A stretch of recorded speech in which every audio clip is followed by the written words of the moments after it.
Sir, ഈ ബംഗ്ലാദേശിൽ വലിയ വലിയ പ്രശ്നങ്ങൾ ഉരുത്തിരിയുന്നു. നമ്മൾ കുറച്ച് ദിവസമായിട്ട് ചർച്ച ചെയ്തു. ഇതിനകത്ത് പ്രധാനമായിട്ടൊരു കാര്യം ആവശ്യപ്പെടുന്നത്, അതായത് ഇന്ത്യ ഇതിനകത്ത് ഇടപെടുമോ, അല്ലെ ഇന്ത്യൻ ആർമിയുടെ ഒരു ഇടപെടൽ ഉടൻ ഉണ്ടാകുമോ എന്ന തരത്തിൽ വലിയ രീതിയിൽ ചർച്ച സോഷ്യൽ മീഡിയയിലൊക്കെ നടക്കുന്നുണ്ട്. സാറിന് എന്താ തോന്നുന്നത്?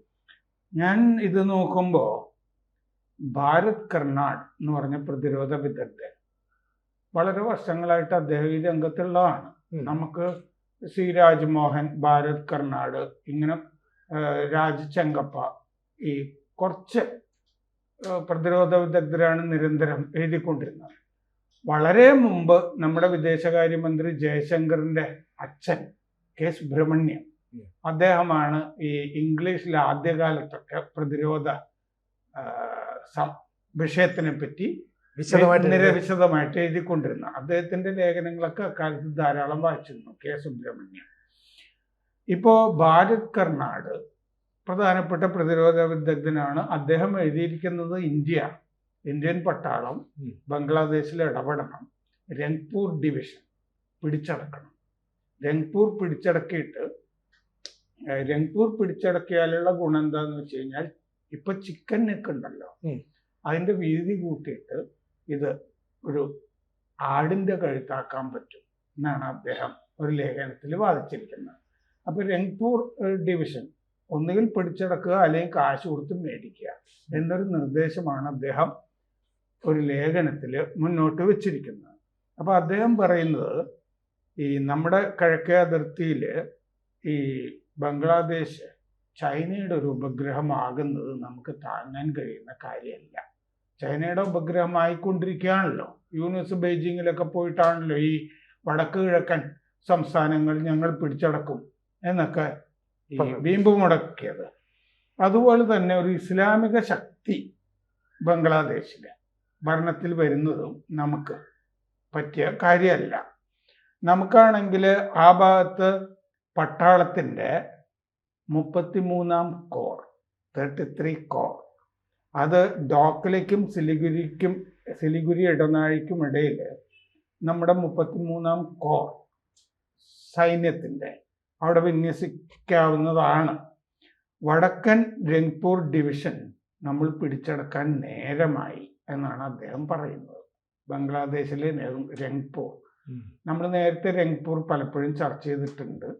രംഗ്പൂരിലാണ് ഈ ലാൽമണിർ ഹാർട്ട് എന്ന് പറഞ്ഞ ഒരു വ്യോമതാവളം ചൈനയ്ക്ക് കൊടുത്തിട്ടുള്ളത്. അതുപോലെ തന്നെ രംഗ്പൂരിൽ നിന്ന് ഈ രംഗ്പൂരിൽ പാകിസ്ഥാൻ ISIയുടെ മേധാവിമാര് ധാക്കയിൽ നിന്നൊരു ഹെലികോപ്റ്ററിലെത്തി രംഗ്പൂരിലെത്തിയിട്ട് ഈ ചിക്കൻ നെക്ക് അവിടെ നിന്ന് അടുത്താണ്, ചിക്കൻ നെക്ക് ഭാഗത്തേക്ക് പോയ കാര്യമൊക്കെ നമ്മൾ നേരത്തെ ചർച്ച ചെയ്തിട്ടുണ്ട്. അപ്പോൾ ആ രംഗ്പൂർ പ്രവിശ്യ അതൊരു സ്റ്റേറ്റ് പോലത്തെ സ്ഥലമാണ്. വടക്കൻ രംഗ്പൂർ ഡിവിഷൻ നമ്മൾ പിടിക്കാൻ നേരമായി എന്ന് അദ്ദേഹം പറയുന്നു. ബലൂർഘട്ട് ഗായ്ബന്ധ ലൈനിൽ വെച്ചിട്ട് രംഗ്പൂർ പിടിക്കുക, വടക്കൻ രംഗ്പൂർ, എന്നിട്ട് നമ്മളൊരു അതിർത്തി നിശ്ചയിക്കുക. ബലൂർഘട്ട് ഗായ്ബന്ധ ലൈനിൽ വെച്ചിട്ട് അതിർത്തി, ഇതാണ് ഇനി നിങ്ങളുടെ അതിർത്തി എന്ന് ബംഗ്ലാദേശിനോട് പറയുക. ഇതാണ് അദ്ദേഹത്തിന്റെ നിർദ്ദേശം. ഇതൊക്കെ ചെയ്യാനായിട്ട് നമ്മുടെ ഭാഗത്ത് ഇപ്പം ന്യായമുണ്ട് എന്ന് അദ്ദേഹം പറയുന്നുണ്ട്. ചെയ്യാനായിട്ട് ന്യായം വേണമല്ലോ, ജസ്റ്റിഫിക്കേഷൻ. കാരണം എന്താന്ന് വെച്ച് കഴിഞ്ഞാൽ, അതുപോലെ തന്നെ POK പിടിക്കാനും നമ്മുടെ ഭാഗത്ത് ന്യായമുണ്ട്. ഹാജിപൂർ ചുരം, ഇപ്പോൾ ഓപ്പറേഷൻ സിന്ദൂറിന്റെ ഭാഗമായിട്ട് ഇത് ഇടയ്ക്ക് പെട്ടെന്ന് നിർത്തിയില്ലെങ്കിൽ ഹാജിപൂർ ചുരം നമുക്ക് പിടിക്കാമായിരുന്നു. ഹാജിപൂർ ചുരം നമ്മൾ 1965 പിടിച്ചതാണ്, കശ്മീരിലെ. ആ ഹാജിപൂർ ചുരം നമ്മൾ പിടിച്ചാലുള്ള ഗുണം എന്താന്ന് വെച്ച് കഴിഞ്ഞാൽ, വനപ്രദേശവും ഗുഹയും ഈ പാറക്കെട്ടുകളും ഒക്കെയുള്ള ആ വഴിക്കാണ് ഈ ഭീകരർ മുഴുവൻ പാകിസ്ഥാനിൽ നിന്ന് വരുന്നത്. അപ്പോൾ ഹാജിപൂർ നമ്മുടെ കയ്യിലിരുന്നാൽ നമുക്ക് അങ്ങോട്ട് പ്രവേശിക്കാൻ കൂടുതൽ ഏരിയയും നമുക്ക് കിട്ടും. ഇതും നമ്മൾ പിടിച്ചത് 1965 താഷ്കണ്ടിൽ വെച്ച് ലാൽ ബഹദൂർ ശാസ്ത്രി കരാർ ഒപ്പിട്ടില്ലേ, അപ്പൊ വിട്ടുകൊടുത്താണ് നമ്മൾ ഹാജിപൂർ. നമ്മൾ ആ യുദ്ധത്തിൽ നമ്മുടെ കൈവശം നമ്മുടെ സൈനികർ ഒരുപാട് ബുദ്ധിമുട്ടി പിടിച്ചെടുത്താണ് ഉയരത്തിലേക്കൊക്കെ പോയിട്ട്. അപ്പോൾ 60 കിലോമീറ്റർ നീളമുള്ള 17 മുതൽ 22 കിലോമീറ്റർ വരെ വീതിയുള്ള ഒന്നാണ് ഈ സിലിഗുരി ഇടനാഴി. അത് ബംഗാളിലാണ്. ആ സിലിഗുരി ഇടനാഴിക്കാണ് ചിക്കൻ നെക്ക് എന്ന് പറയുന്നത്. അതുവഴിയാണ് നമ്മൾ വടക്ക് കിഴക്ക് ഭാഗത്തേക്ക് നമ്മുടെ 7 സംസ്ഥാനങ്ങളിലേക്ക് പോകാനുള്ള നമ്മുടെ ഏക മാർഗം അതാണ്. അത് കട്ട് ഓഫ് ചെയ്യും എന്നാണ് ബംഗ്ലാദേശും പാകിസ്ഥാനും ഒക്കെ ഭീഷണിപ്പെടുത്തിക്കൊണ്ടിരിക്കുന്നത്. അപ്പോൾ അത് വീതി കൂട്ടണം എന്നുണ്ടെങ്കിൽ ഇപ്പോൾ 660 കിലോമീറ്റർ നീളം, 17-22 കിലോമീറ്റർ മാത്രം വീതി. അതുകൊണ്ടാണ് ചിക്കൻ നെക്ക് എന്ന് പറയുന്നത്. അതിൻ്റെ വീതി കൂട്ടണം എന്നുണ്ടെങ്കിൽ നമ്മൾ രംഗ്പൂർ പിടിക്കണം. അപ്പോൾ ആ രംഗ്പൂർ പിടിക്കുക എന്നുള്ളതാണ് അദ്ദേഹം പറയുന്നത്. ധാക്കയിലിരിക്കുവോളം നമുക്ക് ഇത് വളരെ, അതായത് ബംഗ്ലാദേശിൻ്റെ കയ്യിലിരിക്കുവോളം രംഗ്പൂർ നമുക്ക് എപ്പോഴും പ്രശ്നം ഉണ്ടായിക്കൊണ്ടിരിക്കും എന്നാണ് അദ്ദേഹത്തിൻ്റെ വാദം. എന്നിട്ട് രംഗ്പൂർ പിടിച്ചിട്ട് പശ്ചിമ ബംഗാളിലല്ല അസമിൽ കൂട്ടിച്ചേർക്കണം എന്ന് അദ്ദേഹം നിർദ്ദേശിക്കുന്നു. ഇന്നത്തെ രാഷ്ട്രീയ സാഹചര്യങ്ങളിൽ ഹിമന്ത ബിശ്വ ശർമ്മ ഉള്ള സ്ഥലത്ത് കൂട്ടിച്ചേർക്കുക എന്നുള്ളതാണല്ലോ അതിന്റെ ശരി. പിന്നെ ഡോക്ലയിൽ പിന്നെ ചൈനയെ നേരിടാനായിട്ട് എളുപ്പമാണ്. രംഗ്പൂർ പിടിച്ചു കഴിഞ്ഞാൽ ഡോക്ലയിൽ ചൈനയെ എളുപ്പത്തിൽ നേരിടാം. ഇന്ത്യ, ഭൂട്ടാൻ, ചൈന എന്നിവയുടെ മുക്കവലയിൽ ഇപ്പോൾ പാകിസ്ഥാൻ ലിബറേഷൻ ആർമി PLA വിന്യസിച്ചിട്ടുണ്ട്. ഇന്ത്യയിൽ നിന്നും 30 കിലോമീറ്റർ ഇന്ത്യൻ അതിർത്തിയിൽ നിന്ന് അങ്ങോട്ടുള്ളൂ. സൈനിക നടപടിയില്ലാതെ ഇത് നമുക്ക് ചെയ്യാമോ എന്ന് നോക്കണം. രംഗ്പൂർ 16,185 ചതുരശ്ര കിലോമീറ്ററാണ് ഈ രംഗ്പൂർ. അത് നമ്മൾ കാശ് കൊടുത്തു വാങ്ങാൻ കഴിയുമോ എന്ന് നോക്കാം. സിലിഗുരി ഇടനാഴിയോട് ചേർന്ന ഭാഗം 10 മുതൽ 20 ബില്യൺ വരെ ഡോളർ കൊടുത്ത് ബംഗ്ലാദേശ് ദാരിദ്ര്യത്തിൽ കഴിയുകയാണല്ലോ. അപ്പൊ ഇത്രയും പൈസ തരാം, നിങ്ങൾ ഇതിന് തന്നേക്ക് എന്ന് പറഞ്ഞു നോക്കുക. കാരണം അവരുടെയും കടം വലിയ തോതിൽ തീരും. ബംഗ്ലാദേശിന് ഇപ്പം 104 ബില്യൺ ഡോളർ കടമുണ്ട്. നമ്മളൊരു 20 ബില്യൺ ഡോളർ കൊടുത്തു കഴിഞ്ഞാൽ കുറെ കടം തീരും. അപ്പോൾ അല്ലെങ്കിൽ ഒരു കരാറുണ്ടാക്കുക, ചൈനയുമായിട്ട് ഒരു കാലത്തും ഞങ്ങൾക്കൊരു നെക്സസ് ഉണ്ടാവില്ല, ഞങ്ങൾ ചൈനയുമായിട്ട് ബന്ധപ്പെടാൻ പോവില്ല എന്ന് പറയുന്നൊരു ഉടമ്പടി ഉണ്ടാക്കാൻ കഴിയുമെന്ന് നോക്കുക. ഇതൊന്നും നടന്നില്ലെങ്കിൽ രംഗ്പൂർ പിടിക്കുക. അപ്പൊ 2025 മെയ്യിൽ ഹിമന്ത ബിശ്വ ശർമ്മ പറഞ്ഞിരുന്നല്ലോ, നമുക്കൊരു ചിക്കൻ നെക്കേ ഉള്ളൂ, അത് പിടിക്കുന്നവർ പറഞ്ഞിട്ടുണ്ടെങ്കിൽ അവർക്ക് 2 ചിക്കൻ നെക്ക് ഉണ്ട് എന്ന് ഹിമന്ത ബിശ്വ ശർമ്മ പറഞ്ഞിരുന്നു. അത് സത്യമാണ്. 80 കിലോമീറ്റർ നീളമുള്ള വടക്കൻ ഇടനാഴി ദക്കിൻ ദിനാജ്പൂർ മുതൽ തെക്ക് പടിഞ്ഞാറൻ ഗാരോ ഹിൽസ് വരെ, അതൊന്ന്. അത് ഛേദിച്ചു കഴിഞ്ഞാൽ, അത് നമ്മൾ മുറിച്ചു കഴിഞ്ഞാൽ രംഗ്പൂർ ഒറ്റപ്പെടും. 2, 28 കിലോമീറ്റർ നീളമുള്ള ചിറ്റഗോങ് ഇടനാഴി. അപ്പൊ തെക്കൻ ത്രിപുര മുതൽ ബംഗാൾ ഉൾക്കടൽ വരെയാണ് ഈ ചിറ്റഗോങ് ഇടനാഴി.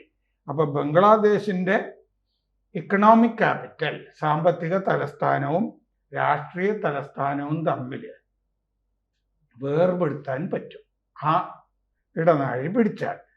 അപ്പോൾ അത് ചിക്കൻ നെക്കിനേക്കാൾ ചെറുതാണ് ഈ ചിറ്റഗോങ് ഇടനാഴി. നമ്മുടെ സിലിഗുരി കോറിഡോറിനേക്കാൾ ചെറുതാണ്. ബമുനി, കിഷൻഗഞ്ച്, ചോപ്ര എന്നിവിടങ്ങളിൽ ഇപ്പം നമ്മൾ S-400 സിസ്റ്റം ഉണ്ട്.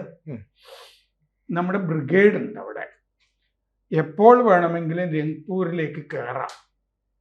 നമുക്ക് അതിനുള്ള സംവിധാനം ഉണ്ട് രംഗ്പൂർ പിടിക്കാൻ. അപ്പോൾ അവർ ചിക്കൻ നെക്കും പിടിക്കും എന്ന് പറഞ്ഞു കഴിഞ്ഞാൽ നമുക്ക് തിരിച്ചടിക്കാൻ കഴിയും. കോഴിക്കഴുത്ത് നമുക്ക് രംഗ്പൂർ പിടിച്ചിട്ട് ആട്ടിൻ കഴുത്താക്കി മാറ്റാം. അതാണ് അദ്ദേഹം പറയുന്നത്. പിന്നെ അമേരിക്കയെ പേടിക്കേണ്ട കാര്യമൊന്നുമില്ല. അമേരിക്ക പഴയ പോലൊരു ശക്തിയല്ല ഇപ്പോൾ. ഇന്ത്യ 1971 ഇന്ത്യയും അല്ല, വലിയ ശക്തിയാണിപ്പോൾ. നമ്മുടെ കയ്യിൽ ബ്രിക്സ് ഒക്കെ ഉണ്ട്. പിന്നെ ഡോളറൈസേഷൻ ഇല്ലേ, ഡോളറിന് പകരം വേറെ കറൻസി ഏർപ്പെടുത്താവുന്ന രീതിയിലേക്കൊക്കെ നമുക്ക് അമേരിക്കയ്ക്ക് മറുപടി കൊടുക്കാൻ കഴിയും. അപ്പോൾ 1.8 കോടി ആണ് രംഗ്പൂരിലെ ജനസംഖ്യ. 1947 ഈ കിഴക്കൻ പാകിസ്ഥാനിൽ, അതായത് ബംഗ്ലാദേശിൽ, ഇന്നത്തെ ബംഗ്ലാദേശിൽ 1947 ഹിന്ദുക്കള് 28% ഉണ്ടായിരുന്നു ജനസംഖ്യയുടെ. 1971 നമ്മൾ യുദ്ധം ചെയ്യുമ്പോൾ 13% ആയി ഹിന്ദുക്കളുടെ ജനസംഖ്യ കുറഞ്ഞിരുന്നു. ഇന്ന് 8% ഹിന്ദുക്കളേ ഉള്ളൂ. അവരെയാണ് ബംഗ്ലാദേശിൽ ഇപ്പോൾ ജമാഅത്തെ ഇസ്ലാമി പീഡിപ്പിച്ചുകൊണ്ടിരിക്കുന്നത്. 1.3 കോടി ഹിന്ദുക്കളാണുള്ളത്. പാകിസ്ഥാനിൽ വിഭജന കാലത്ത് 14.6% ഹിന്ദുക്കൾ ഉണ്ടായിരുന്നു.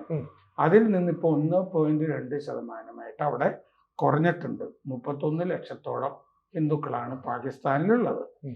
ഇന്ത്യയിലെ അതേസമയം ഇന്ത്യയിലെ മുസ്ലിങ്ങൾ വിഭജന കാലത്തെ 9.8% നിന്ന് ഇന്ന് 14% വർദ്ധിക്കുകയാണ് ചെയ്തിട്ടുള്ളത്. 20 കോടി മുസ്ലിങ്ങൾ ഇന്ത്യയിലുണ്ട്.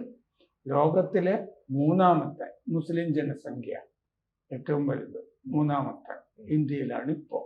അപ്പോൾ ഈ യാഥാർത്ഥ്യങ്ങളൊക്കെ കണ്ടുകൊണ്ട് നമ്മൾ ഒരു സൈനിക നടപടിയിലേക്ക്, രംഗ്പൂർ പിടിക്കുന്ന നടപടിയിലേക്ക് ഇറങ്ങണം എന്നാണ് പ്രതിരോധ വിദഗ്ധർ പലരും പറഞ്ഞുകൊണ്ടിരിക്കുന്നത്. അതിൽ പ്രധാനപ്പെട്ട ഒരു അഭിപ്രായമാണ് ഇപ്പോൾ വന്നത്. കഴിഞ്ഞ ദിവസമാണ് ഇത് വന്നിരിക്കുന്നത്. അപ്പോൾ ആ ലേഖനത്തിൽ അത്രയും ധൈര്യമൊന്നും മോദിക്ക് കാണാൻ വഴിയില്ല എന്നുകൂടി പറഞ്ഞിട്ടുണ്ട്. അല്ല, അതിപ്പം പ്രധാനമായിട്ടും നമ്മൾ ഈ യുദ്ധങ്ങളോട് വലിയ താല്പര്യം കാണിക്കില്ല. അങ്ങോട്ട് കയറി ആക്രമിക്കുക എന്നുള്ളത്, നമ്മളെ ആക്രമിച്ചാൽ നമ്മൾ റെസിസ്റ്റ് ചെയ്യാനുള്ള ഒരു പവറൊക്കെ കാണിക്കും. ഇവിടെയും നമുക്ക് 24 മണിക്കൂർ കൊണ്ട് ബംഗ്ലാദേശിനെ കീഴ്പ്പെടുത്തി നമ്മുടെ കാര്യങ്ങളുടെ നിയന്ത്രണം മുഴുവൻ നമ്മുടെ വഴിക്ക് കൊണ്ടുവന്ന് നമുക്കറിയാം. പക്ഷെ അങ്ങനെ ചെയ്യുന്ന ഒരു സർക്കാരല്ല ഇപ്പോഴെന്നുള്ളത് കൊണ്ട് തന്നെ അങ്ങനെ ഒരു നടപടി ഉണ്ടാകുമോ? അതല്ല വീണ്ടും ഇന്ത്യ ചൊറിഞ്ഞാൽ ഒരു പക്ഷേ ഇന്ത്യ കയറി ആക്രമിക്കാം. അത് ഓപ്പറേഷൻ സിന്ധുവിന് സമാനമായി ഉണ്ടാകാമെന്ന് റഷ്യ പോലും നേരത്തെ ബംഗ്ലാദേശിന് മുന്നറിയിപ്പ്. റഷ്യ കഴിഞ്ഞ ദിവസം ഈ പറഞ്ഞ പോലെ ഒരുപാട് അഭ്യാസമൊന്നും കാണിക്കണ്ട എന്ന് ബംഗ്ലാദേശിന് മുന്നറിയിപ്പ് കൊടുത്തിട്ടുണ്ട്. അതെന്തായാലും ഇന്ത്യ അറിഞ്ഞിട്ട് ചെയ്തിട്ടുള്ളതാണല്ലോ. ആ പത്രസമ്മേളനം ഞാൻ കണ്ടു റഷ്യയുടെ. അത് വളരെ കാര്യമായിട്ട് 1971 ഓർമ്മ വേണം എന്ന് റഷ്യ, നമ്മളല്ല റഷ്യ പറഞ്ഞിട്ടുണ്ട്. കാരണം 1977 നമ്മുടെ കൂടെ റഷ്യയും ഇസ്രയേലും ഒക്കെ നിന്നിട്ടുണ്ടല്ലോ. അപ്പൊ അതുകൊണ്ട് അത് ഓർമ്മ വേണം എന്നുള്ളത്. കാരണം ഹിന്ദുക്കൾക്കെതിരെ ഇപ്പോൾ മോഹൻ ഭാഗവതും VHP ഒക്കെ പറഞ്ഞില്ലേ. ഇന്നലെ ഡൽഹിയിൽ വലിയ VHPയുടെ പ്രകടനം ധാക്ക എംബസിക്ക് നേരെ നടക്കുകയൊക്കെ ചെയ്തിരുന്നു.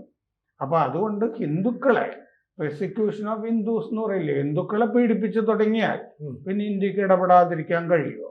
അങ്ങനെ ഇടപെടുന്ന കാര്യത്തിൽ നമ്മൾ ഹാജിപ്പീർ ഫണ്ട് പിടിച്ചിട്ട് തിരിച്ചു കൊടുത്ത മണ്ടത്തരം പോലെ മണ്ടത്തരമൊന്നും ചെയ്യാതെ ഈ ഒരു വെടിനിർത്തൽ വരുമ്പോൾ അത് ഇങ്ങനെ വേണമെന്നൊക്കെ രാജ്യാന്തര ശക്തികൾ പലതും പറയുമല്ലോ. അപ്പൊ നമ്മൾ ചെയ്യേണ്ടത്, ഇനി ഒരവസരം വന്നാൽ, ഇപ്പൊ ജമാഅത്തെ ഇസ്ലാമി ഭരണത്തിലേക്ക് വരാനുള്ള ശ്രമമല്ലേ ജമാഅത്തെ ഇസ്ലാമി അവിടെ നടത്തിക്കൊണ്ടിരിക്കുന്നത്. അതാണ് ഇപ്പൊ അവിടെ ഈ കലാപത്തിനൊക്കെ കാരണം. ജമാഅത്തെ ഇസ്ലാമിയാണ് ഒരു ഭാഗത്ത്, ഈ അക്രമത്തിൻ്റെ ഒക്കെ ഒരു ഭാഗത്ത് ഇരിക്കുന്നത്. അപ്പൊ അതുകൊണ്ട് ഇനി നമ്മൾ അവിടെ ഇടപെടുമ്പോൾ ഈ രംഗ്പൂർ പിടിക്കണം. അതാണ് ഈ പറഞ്ഞതിൻ്റെ ചുരുക്കം. കൂടുതൽ വാർത്തകളും വിശേഷങ്ങളും നിങ്ങളിലേക്ക് എത്താൻ ABC മലയാളം സബ്സ്ക്രൈബ് ചെയ്യുക, ബെൽ ബട്ടണും അമർത്തുക.